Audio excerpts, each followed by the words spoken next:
Hello and welcome to Skin with Mandy, and I am Mandy. If you're new here, welcome.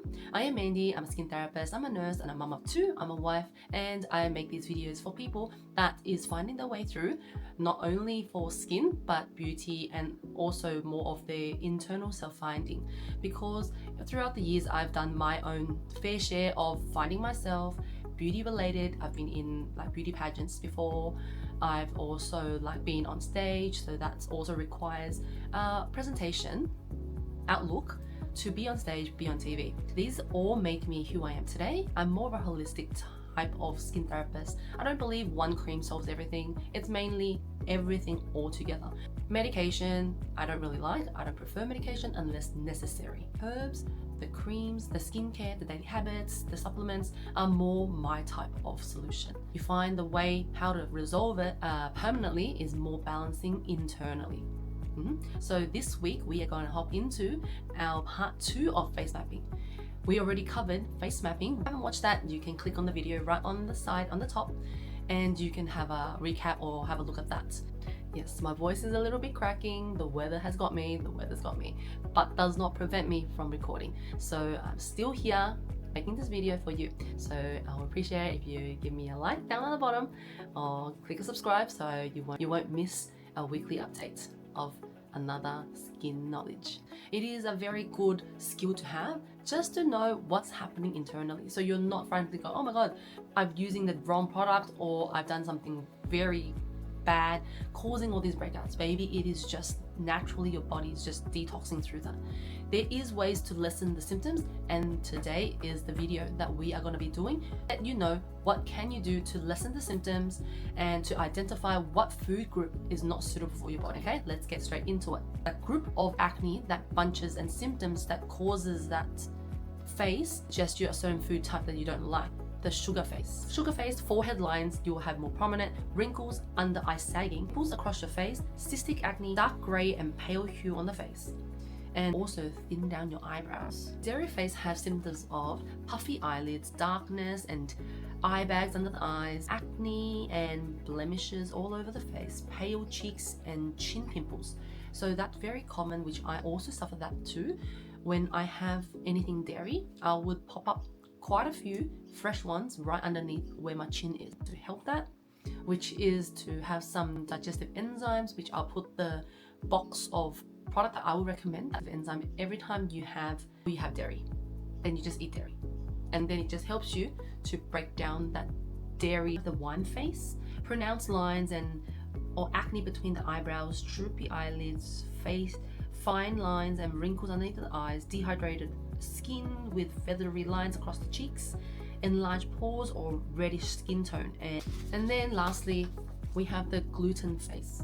So symptoms will be forehead acne, puffy cheeks and jowl and bloated face, cheek redness and red dots, as well as acne and dark patches on your chin. To different part of our face, and then we'll try to give a quick solution that you can try, see if that helps you. So from the top, head. So our forehead is the area that have stress. So mainly is that how you deal with stress. You can take supplements that reduces a bit of stress, and or you can go for a run, yoga, just so that you know how to manage that stress load. Then once the stress leaves, normally it resolves. So that won't be big of a concern. It's just that you need to recycle the skin as it is congesting. Don't leave it for too late. Okay, and then also for the sides, normally it's the hairline. If you have heavy hair products that's around that area, you do need to remove it properly. And when you're removing your products on your face, go right up to the hairline, not keeping a big distance away from the hairline, scared that you'll get the hair wear.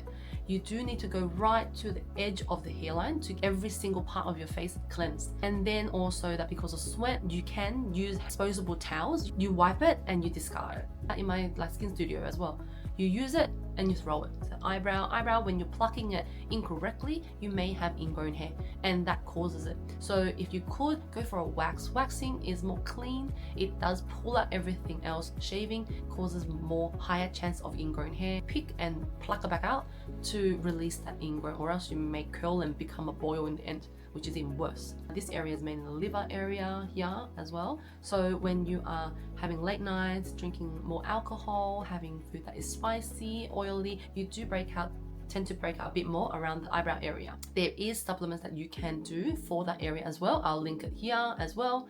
So up to you if you want to give it a go. Nothing like very heavy on the body. It's just supplements, like natural form, very, very natural way of like realigning the inner body.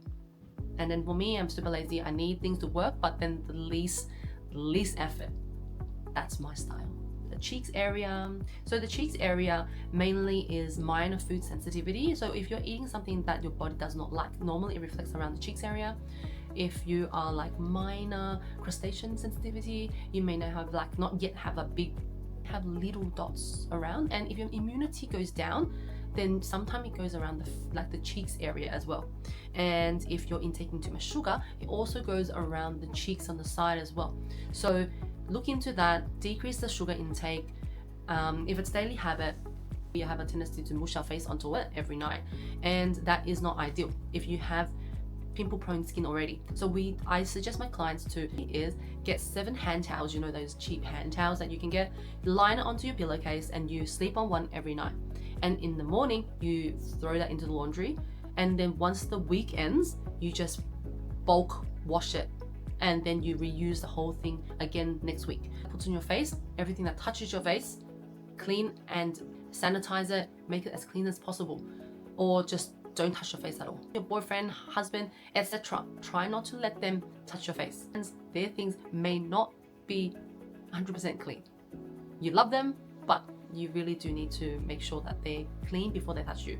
Unfortunately, it does sometimes cause the breakout because of that. Next, we have our chin area. So our chin area is mainly like the hormone area, chin and jaw. Without your menstruation time period, you'll break around that area. I do suggest some of my clients, if they have more like period pain, cramps, they can try a tea, a cocktail combination of it, which is rose, black sugar, a little bit of ginger and dates. Have it all together into a steeping teapot, boil it for like 5 minutes, and then you drink that. That warms up the body, warms up the ovaries, so that you don't have that much cramp. During the menstruation time means that your internal is too cold. We need to stop having too cold like drinks and beverages. Female body is not made for very cold food. Even I would argue male also shouldn't, but they have less symptoms than us. So for that, we try not to be having too much cold drinks before, like a week before our period. A speedy recovery with, you're fine with like supplements, I would suggest to have a probiotic. I myself have it as well. It is very effective, very light for the body. It's suitable for face breakouts. That's really helped me get past that. And even if I have this during my period time, I have very minor ones and it comes and go fast. A lot of water, and that is essential. And recycle the skin every 2 to 3 days. My voice is going, and I'll need to go pick up my kids now. So I read and recorded this video so that I can actually explain the second part of the face mapping video, because it is a very good skill to have to diagnose yourself. Because even if you go to see a therapist, they will still kind of break down your skin for you and tell you exactly what I'm trying to say as well. These are the things that we're trained in. Now that you're watching this, you can have skills for yourself to help yourself. I'm always for, if you know the reason behind it, you're more inclined to do it. And you knowing why will make you more easier to connect the dots to save yourself. Sometimes it's not about just relying on a therapist. Sometimes it's more like, okay, you get the knowledge and you can figure it out as well. So that's why I'm here. That's why my channel is here. My knowledge, and tell others that they can do it too. It is not rocket science. It's just a little bit more complex than just slapping on a cream. If you like the video, just click subscribe, and I'll make more of these free content for you to help you discover more things about skin. If you like this video, you'll like this video on the side. You can have a click. This is a skin routine that I've done for oily combination skin. If you're breaking out, sometimes it may not be your just oily, maybe your combination skin. So have a look at this video on the side, and it may give you some insight to more budgeted skincare. If you have any questions, I'm happy to do so. Comment below on the bottom and I can get back to you. I am a little person over on the other side of the camera. That's about it for today. I will see you next week. Same time, same place. Skin with Mandy. Bye. See you next week.